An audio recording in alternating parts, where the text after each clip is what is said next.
Misalnya psikologi mah. Saya aja ngomong psikologi sih. Iki lagi bowo. Nah, ini istilah gendengnya untuk pembukaan. Ya wes. Sugeng siang kalau ngaturaken dumateng para pemlotot YouTube ingkang kula hormati. Ing wekdal samenika dhateng mriki panggenan sampun tempal para priagung-priagung saking Kendali Soto. Ajur. Nah, kok boleh jadi pedalangan ini. Baik, Forum Sawu yang masih tetap loyal setia karena sudah mengalami baiat dan seterusnya madhab Semolowaru. Kali ini kita akan membincangkan tentang sisik melek apapun ya yang sekiranya masih lembu peteng, masih belum cetok. Kita ulas saja. Tadi di awal ngobrol-ngobrol sebelum di kamera itu teman-teman sudah menyinggung bahwa mata ketiga. Nah, mata ketiga ini yang di dalam pewayangan dalam miliknya Sang Bathara Guru. Tidak lain adalah saya. Enggak guyon. Semalam telah berhasil saya tutup rapat set gitu. Telu konsumsi publik. Telu tak tutup set. Nah, wes ora iso kowe piye coba. Nah, agar ini dipahami oleh teman-teman yang masih dalam kategori kecebong, yang masih hanya hidup di air dan tidak mengenali dunia daratan, maka manusia-manusia jenis kecebong ini harus kita jelaskan agar mereka memahami bahwa ada dunia lain yang disebut dengan dunia daratan. Tentu bahasa yang akan digunakan adalah bahasa air. Kalau menggunakan bahasa daratan mereka mumet meneh sirai. Oke, langsung saja kepada Pak siapa ini? Pak Lukman dulu dah. Saya tolong saya.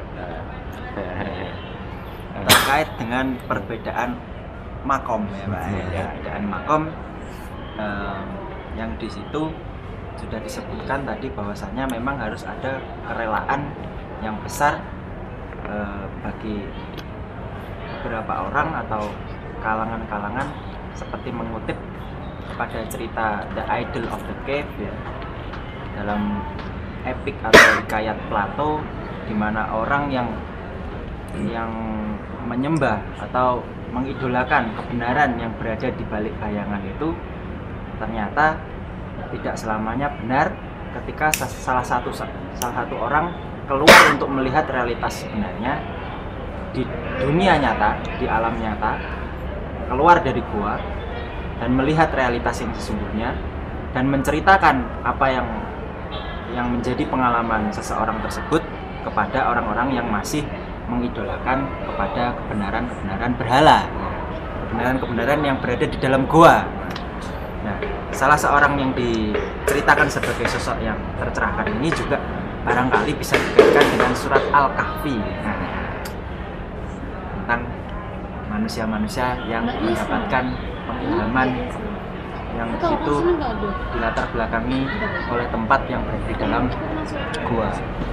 Nah, kita kembali kepada topik tentang perbedaan makom dan frekuensi itu tadi. Tentunya bahasa yang akan kita gunakan adalah bahasa yang membumi. Nah, ada satu dugaan, entah ini dugaan ilmiah atau dugaan yang lebih kepada subjektivitas, artinya ini adalah serangan. Saya lebih melihatnya sebagai serangan yang membidik terhadap subjek secara ad hominem ya. Yang diserang adalah latar belakang atau kehidupan pribadi seseorang. Jadi tidak mengacu pada data, tidak mengacu pada kebenaran empiris, tidak melakukan riset terlebih dahulu, tapi langsung pada dugaan, langsung kepada prasangka, yang tentu saja adalah prasangka a priori kepada kecenderungan manusia yang mengalami kemunduran. Nah, dugaan-dugaan ini saya saya perjelas ditujukan kepada komunitas kita seperti itu barangkali, yang dialamatkan kepada kita, yang dilempar oleh orang-orang yang belajar psikologi, yang menganggap bahwa kecenderungan manusia-manusia yang tadinya sangat rasional, sangat ilmiah, lalu kemudian tiba-tiba mempercayai dan tiba-tiba menjalani laku, kemudian menarik atau tertarik dengan satu jenis pengetahuan yang bisa dibilang sangat posmo, ya, sangat kembali kepada masa lalu dan kritis terhadap perilaku kehidupan normalitas modern. Ini adalah satu gejala kemunduran yang dianggap sebagai gejala waham. Gejala waham ini dianggap sebagai gejala psikologis di mana seseorang mengalami ilusi-ilusi, di mana seseorang mengalami delusi, mengalami tipuan-tipuan atau kebohongan-kebohongan yang diceritakan secara psikologis, yang itu adalah sebenarnya adalah kerusakan yang dialami oleh seseorang secara medis. Jadi ada sesuatu yang salah dengan otaknya, sehingga ini dianggap sebagai sebuah penyakit, sebagai sebuah simptom, sebagai sebuah patologi. Nah, sebuah patologi ini dianggap sebagai atau diistilahkan dengan istilah waham, atau dalam bahasa ilmiah psikologinya disebut sebagai skizofrenia. Yang dulu kalau kita belajar psikologi, kalau sebelum ada istilah skizofrenia ini jauh lebih dikenal dengan istilah medis demensia praecox. Demensia praecox itu kalau kita mengacu pada katanya ya, demensia. Demensia ini adalah gejala cemas, gugup, kegelisahan, atau penurunan memori. Iya, penurunan memori, atau sebenarnya ada sesuatu yang lemah, ada sesuatu kondisi psikologis yang mengacu pada anxious, pada kegelisahan. Nah, makanya dalam cerita Harry Potter itu diceritakan bahwa sosok momok yang sangat ditakuti oleh Harry Potter adalah Dementor. Dementornya adalah seorang bayangan, ya, sebuah bayangan yang menghantui, yang menjadi momok, ya, para orang-orang atau student siswa-siswa Hogwarts itu ya, di cerita Harry Potter itu. Sehingga yang bisa menangkal kegelisahan dan momok tersebut adalah hope atau harapan. Expecto patronum. Nah, expecto artinya berasal dari kata expect, berharap, ekspektasi. Jadi yang bisa mengalahkan kegelisahan dan kecemasan itu adalah senantiasa memiliki harapan hidup atau berharap. Berharap kepada siapa? Tentunya bisa berharap kepada kebenaran agama, bisa berharap kepada jalan ketuhanan, bisa berharap pada realitas-realitas tertentu yang dianggap memiliki kekuatan yang kemudian menguatkan seseorang. Nah, kembali kepada waham itu tadi, kenapa dianggap sebagai penyakit gitu? Padahal nyata-nyatanya orang-orang besar itu justru lahir dalam kondisi yang tidak sempurna. Mereka itu sakit, tidak ganap. Kita bisa lihat Leonardo da Vinci, ya, dengan disleksianya.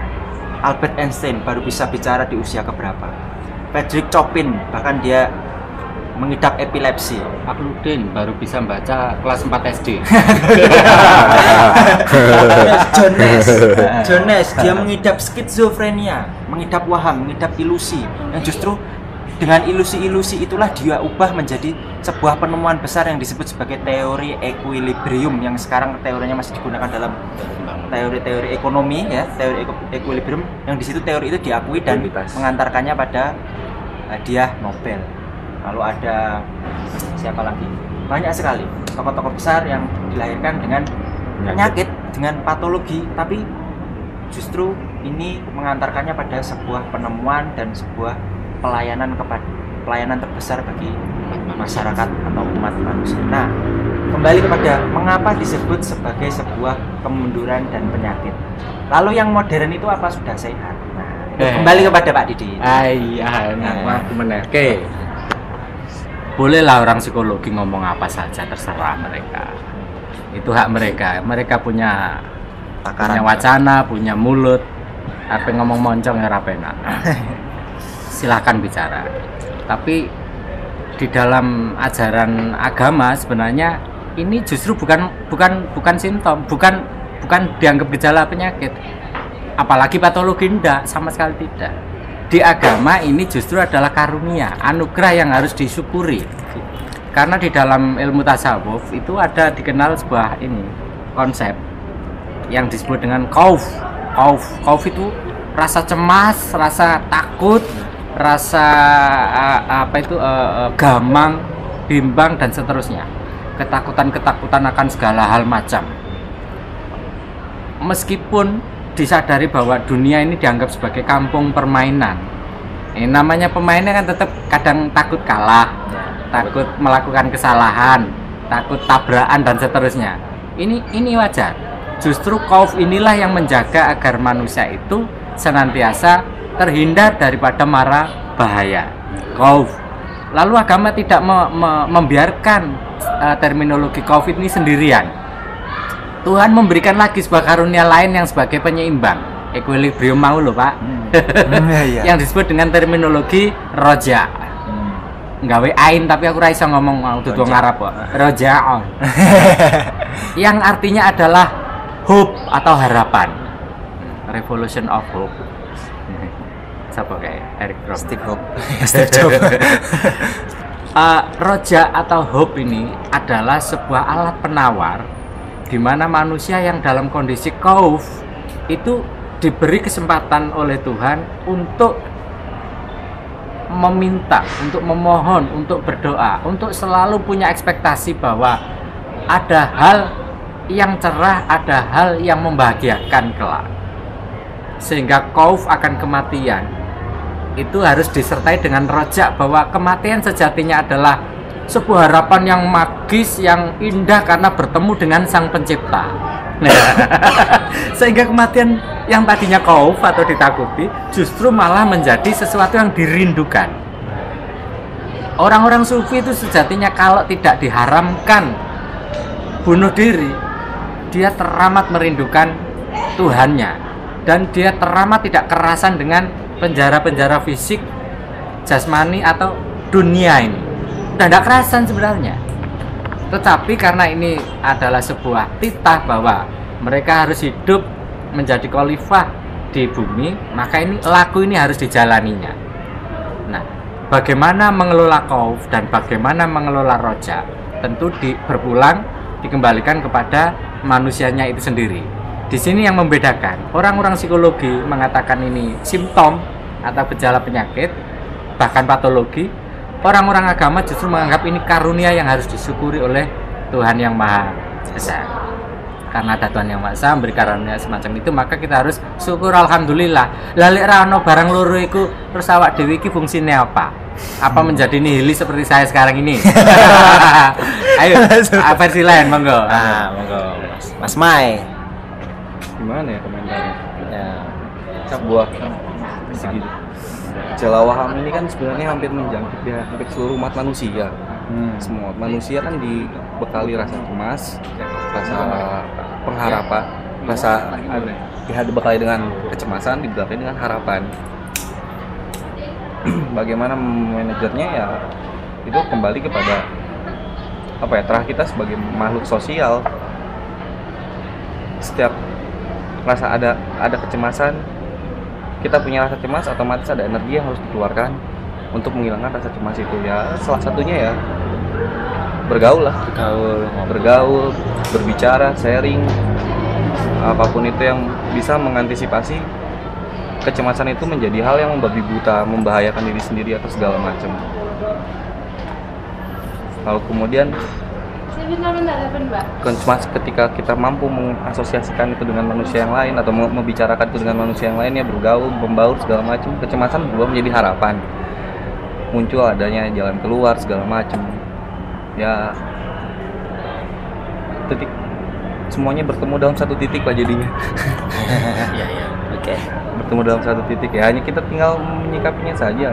Gimana kita makhluk yang dibekali dengan akal dan pikiran, ya sekreatif mungkin lah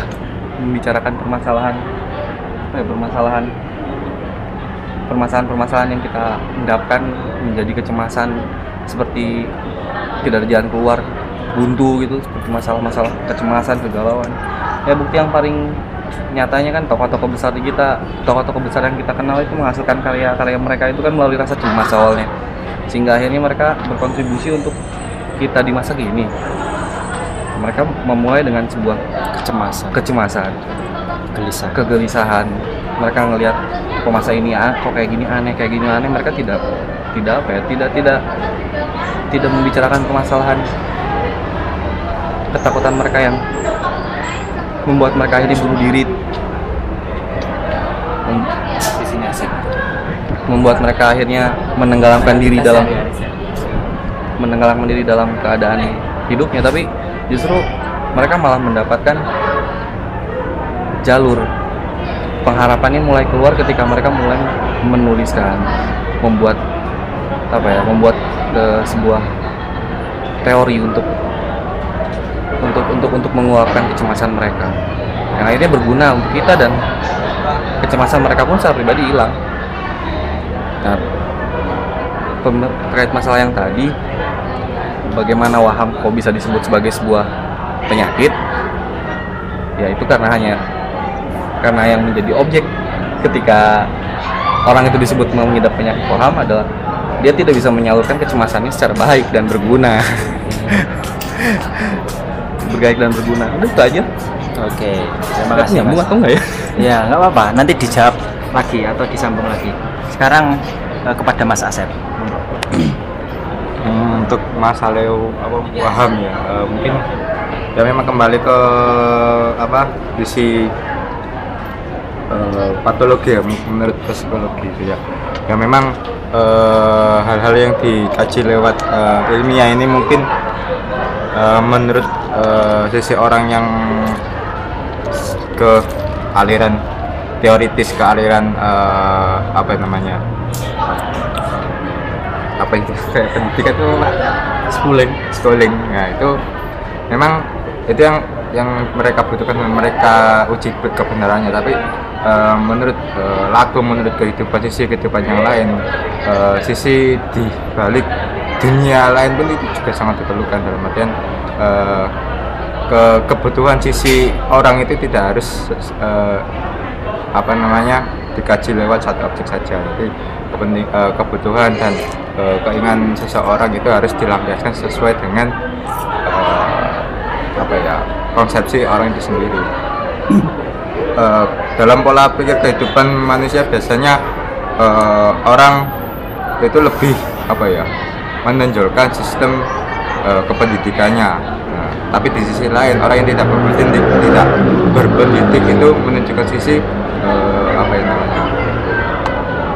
keagamisannya, kepercayaannya, dan menurut saya pribadi pun itu tidak salah, karena setiap orang tidak bisa mengkaji kebutuhan orang sebelum orang itu mengkaji hidupnya sendiri. Dalam itu sama saja dengan orang menilai orang lain itu tidak bisa, karena yang bisa menilai diri sendiri adalah dirinya itu sendiri gitu. Nah, kembali lagi tentang apa tadi Pak yang dibuat Kauf harapan. Untuk masalah Kauf itu sendiri bagi saya ya dari kehidupan sehari-hari ya memang itu adalah faktor kebutuhan dalam kebutuhan. Ya kembali lagi itu teori saya.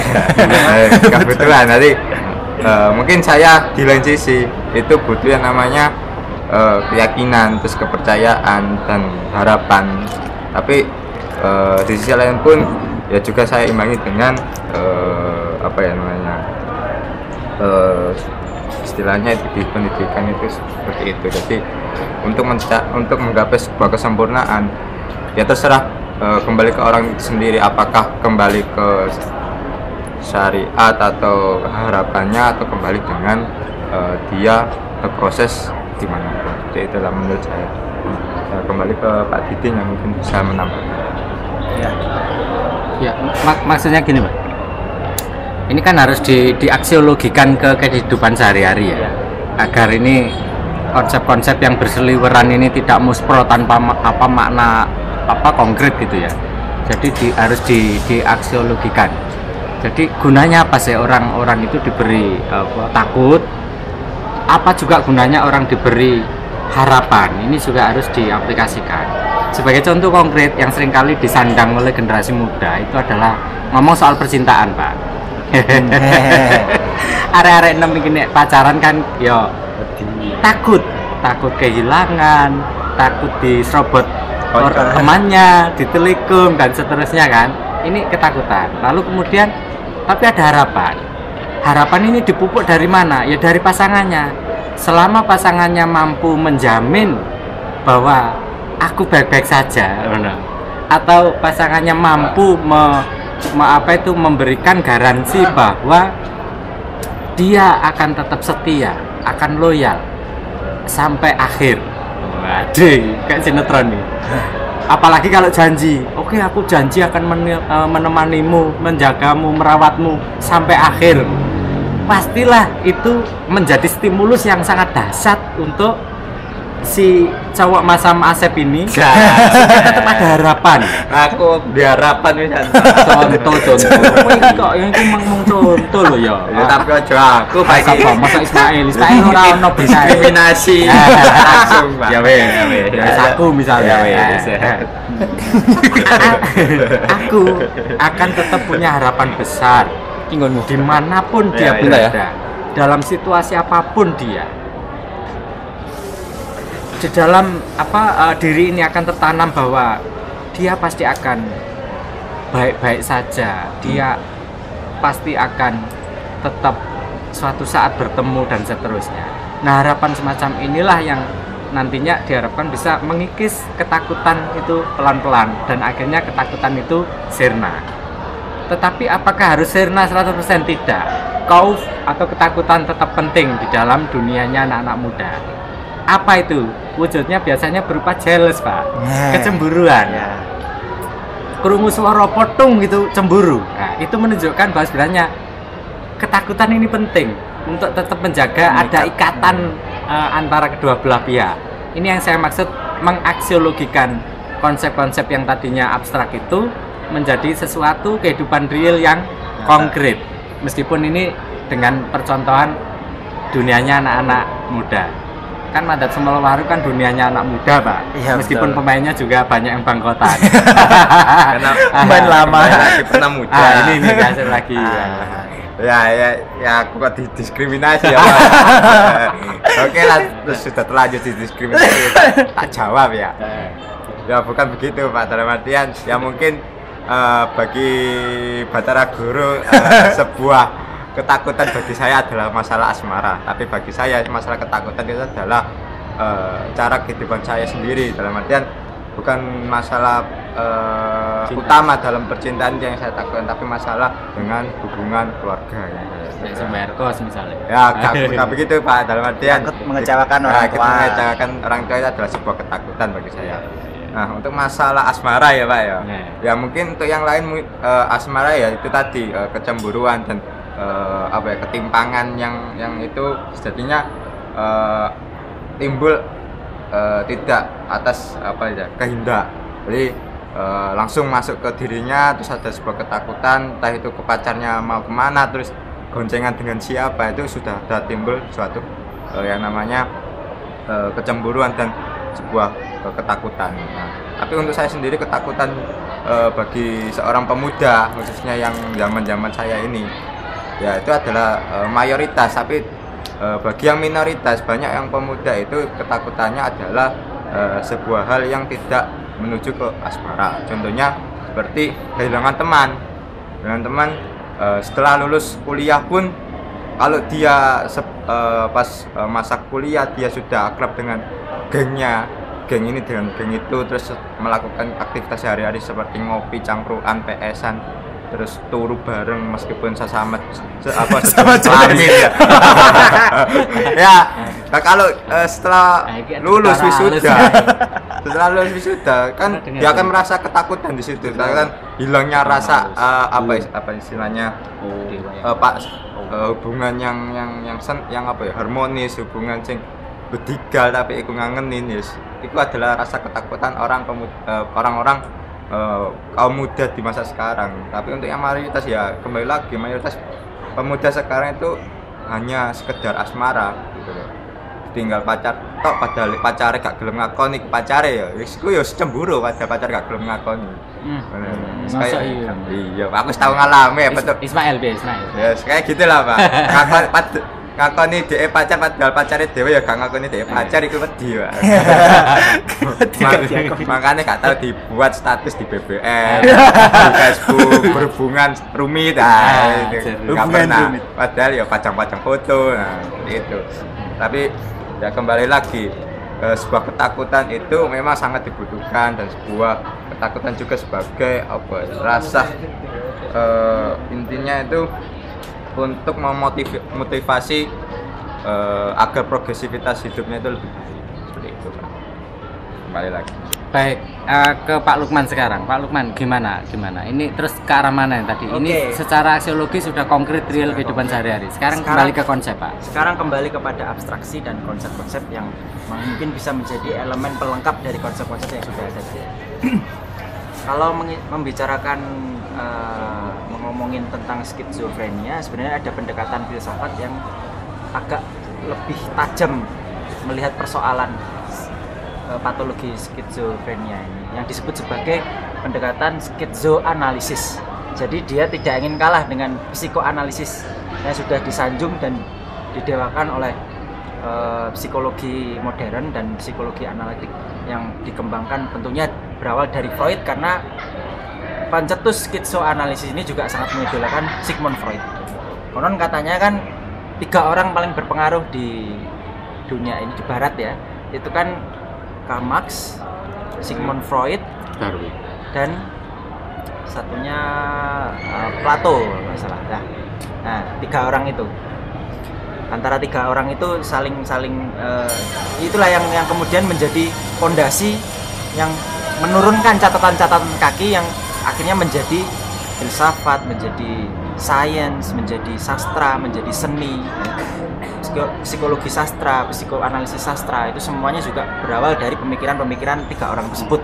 Nah, terkait dengan skizoanalisis, saya pikir ini menjadi sebuah pendekatan yang cukup menarik karena Deleuze dan Guattari merekomendasikan bahwasanya memang tidak hanya orang-orang yang diidentifikasi sebagai orang-orang yang nyeleneh atau aneh dianggap sebagai waham atau skizofrenik, tetapi nyatanya semua orang di dunia ini memiliki kecenderungan sebagai orang-orang yang sakit.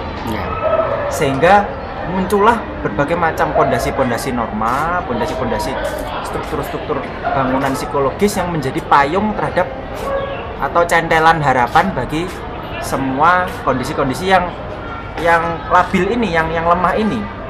Makanya ketika kita kembali kepada diktum Agustinus, jadi sebelum ada René Descartes itu, sebelum René Descartes mengatakan aku berpikir maka aku ada, jauh lebih dulu sebenarnya sudah ada Agustinus, seorang santo dari zaman abad gereja ya, abad ke-8, itu mengatakan bahwa aku berdosa maka aku ada, sehingga muncullah konsep pengakuan dosa. Jadi orang-orang Nasrani, orang-orang Kristen dan Katolik ini memiliki sebuah konsep di mana konsep penebusan dosa yang diwakilkan oleh seorang pastor ini bisa menjadi sebuah pengharapan baru di mana orang-orang yang sudah terlanjur melakukan kesalahan tidak lagi terjerumus ke dalam sebuah kecewaan atau perasaan berdosa terus-menerus. Karena melalui dosa itulah sesungguhnya eksistensi itu dibentuk gitu. Kalau tidak memiliki kesalahan ya, tidak memiliki dosa, maka apa yang menjadi sebuah alasan atau reason seseorang ingin memperbaiki kesalahan, memperbaiki atau menebus segala dosa-dosa yang dilakukan di masa lampau? Tentunya harus ada. Nah, ini kemudian ditawarkan oleh agama. Nah, tentang kondisi skizoanalisis yang tidak terdeteksi di antara manusia yang berseliweran ini, tentunya sebenarnya sangat naif kalau kita mengatakan secara jujur bahwa memang kita semua orang itu adalah orang-orang yang normal dan hanya beberapa orang saja yang sakit. Nah, ini kenyataannya memang pemain-pemain yang bisa menyembunyikan sakitnya itulah yang sebenarnya mengalami skizofrenia parah, skizofrenia parah. Sehingga orang-orang yang bisa berdandan normal atau macak sebagai orang-orang yang memegang teguh aturan dan norma dan lain sebagainya itu sebagai orang-orang yang sehat, padahal justru inilah orang yang pandai berakting, karena kenyataannya justru kerusakan, korupsi dan kebobrokan moralitas itu juga dilakukan oleh orang-orang yang menjunjung tinggi normalitas gitu ya, menjunjung tinggi norma-norma dan mengaku sebagai seorang pengawas atau pemangku. Tapi nyatanya justru siapa yang kemudian mengawasi seorang pengawas ini kan akhirnya kembali kepada rakyat, sehingga rakyatlah yang dianggap sebagai bangunan kuat di mana rakyat yang memiliki kekuatan massa, kekuatan frekuensi yang saling mengawasi ini, sehingga muncullah sebuah konsep saling mengawasi atau monitoring dan dalam buku itu panoptikon. Jadi kita selalu merasa diawasi. Konsep panoptikon itu kan seperti sebuah mercusuar lampu ya yang selalu mengamati bilik-bilik penjara itu, sehingga napi-napi yang ada di bui itu merasa selalu diawasi, sehingga mereka berpikir beribu-ribu kali berbagai macam untuk melarikan diri, sehingga konsep panoptikon atau konsep yang masa selalu diawasi, baik selalu diawasi oleh agama, diawasi oleh hukum, diawasi oleh negara. Ini menjadi sebuah konsep untuk meminimalisir kesalahan-kesalahan maupun perbuatan-perbuatan yang mengarah pada dosa itu. Nah, ini bangunan konseptual yang saya lihat di Skizoanalisis. Ke siapa? Monggo, Mas Mai. Panjang Tinjauan filsafat aja nak. ya, jadi Karl Marx juga nggak apa-apa. gimana ya, dasar yang paling utama kan sebenarnya tadi yang sudah saya bilang dari awal, manusia itu terlahir dengan rasa kecemasan dan rasa pengharapan terhadap sesuatu itu udah pasti tertanam dalam diri manusia. Setiap manusia itu pasti punya lah rasa itu. Cuman yang jadi umumnya kan tadi kecemasan dan ketakutan itu kan sebenarnya normalnya itu adalah ditanamkan oleh pencipta kita itu untuk motivasi sebenarnya, untuk seperti kompetisi, karena ya kita hidup di kita sebut bahasa ininya dunia yang fana. Di sini terdapat banyak variabel kehidupan yang entah itu bersangkutan dengan dosa, bersangkutan dengan kebaikan atau segala macam campur aduk di sini. Maka rasa ketakutan, rasa kecemasan, waham itu tadi memang diperlukan hadir dalam diri manusia untuk semangat dia memperbaiki hal-hal yang dirasa kurang baik, dirasa kurang betul, dirasakan nggak enak. Nah, itu kecemasan yang akhirnya tadi merubah dirinya menjadi sebuah pengharapan. Harapan dia akan lebih baik. Nanti setelah dia merasa lebih baik, muncul lagi kecemasan, takut hidupnya berubah lagi seperti dulu, terus seperti itu. Sudah ada Mas. Iya. Jadi ya gimana ya, menghilangkan ketakutan ya sama aja menghilangkan substansi hidup kita gitu. Menghilangkan eksistensi kita dalam sebagai manusia yang nggak ada rasa takut, ya apa artinya? Nggak ada rasa takut, ya gimana ya, hidup hampa banget. Nah, ini kembali. Kalau dibawa ke konsepsi hukum gimana, Pak? Apakah memang hukum ini dibuat untuk menakut-nakuti atau memang bangunan norma yang dibangun? Tidak, hukum itu sebenarnya jawaban. Ya. Hukum itu kita ada pembagiannya. Ada hukum itu yang dari Tuhan. Ada hukum itu hukum alam, ada juga hukum positif yang dibuat oleh manusia. Hukum Tuhan tentu saja yang dikirim lewat surat-suratnya itu dalam kitab-kitab oleh para penyampai risalah atau rosalah atau rasul itu pembawa risalah sebenarnya. Itu hukum Tuhan. Lalu hukum alam ya seperti Archimedes, Boyle, Dalton, Pythagoras, Newton dan seterusnya itu hukum alam ya. Nah, yang dimaksud di sini adalah hukum positif, hukum yang dibuat oleh manusia. Hukum positif yang dibuat oleh manusia ini sejatinya adalah jawaban atas karunia yang diberikan oleh Tuhan tadi. Tadi sudah diketengahkan di wacana ini bahwa Khauf, roja, ketakutan dan harapan itu adalah given, sesuatu yang sudah ada tertanam sejak manusia itu lahir. Nah, kalau di dalam diri manusia sudah ada dua potensi, yakni ketakutan dan harapan, maka itu tinggal dikelola saja. Bagaimana agar manusia ini menjadi menjadi pelaku-pelaku yang sesuai dengan standar yang dipancang, tolok ukur atau parameter yang dipancang. Maka ketakutannya harus diperbesar dengan cara memberi sanksi. Barang siapa melakukan ini itu akan memperoleh kurungan sekian tahunan itu. Nah, pasal-pasal yang paranoid semacam itu sebenarnya menjawab karena di dalam manusia sudah ada potensi ketakutan. Nah, itu yang dikelola oleh pasal-pasal hukum. Lalu potensi yang berupa harapan di dalam diri manusia itu juga dikelola dengan cara memberi reward. Barang siapa yang lakunya sesuai standar, parameter atau ukuran-ukuran yang Anda katakan sebagai mayoritas normal tadi itu, maka orang itu dianggap orang yang baik, dinilai baik. Oleh karena baik, maka dia layak mendapatkan reward, minimal pujian, minimal nama baik, minimal memperoleh senyum dari sekitarnya. Nah, tetapi reward yang hari ini sering dikejar orang adalah berupa jenjang karir, derajat pangkat dan seterusnya kan itu. Tapi sebenarnya tidak. Pada saat anak-anak dari balita tumbuh dewasa itu kan mereka sebenarnya disetting oleh nilai-nilai yang berlaku di tengah masyarakat. Ayo anak-anak, siapa yang duduknya paling manis, paling anteng akan memperoleh permen. Ini sejatinya yang distimuli adalah rojaknya atau hope, harapannya itu. Ayo anak-anak yang nakal, yang teriak-teriak, nanti pulangnya ditunda 1 menit. Nah, ini sebenarnya adalah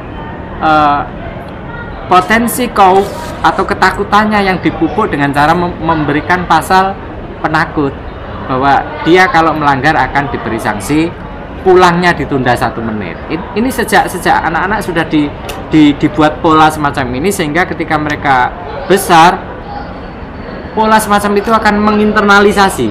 Inilah yang kita katakan sebagai proses institutional building, membangun institusi. Jadi duduk institusi ki wadah apa badan wong-wong kae kleru kabeh menteri. Wah iya. Ini proses institusionalisasi nilai ajaran kepada setiap individu manusia. Nah, proses institusionalisasi ini tidak akan bisa berjalan kalau di dalam individu manusia tidak ada 2 hal tadi yang merupakan karunia dari Tuhan. Apa itu? Khauf dan roja. Sesungguhnya khauf dan roja ini bukan temuan orang psikologi, tetapi sejak purba manusia sudah punya itu, dan ini agama yang punya. Asik. Gaya atau psikologi? Asep. Aku mana lah? Bahas apa Mas Mei mau nambahkan? Aku udah 30 menit. Oke, karena sudah 39 menit, monggo ditutup Pak.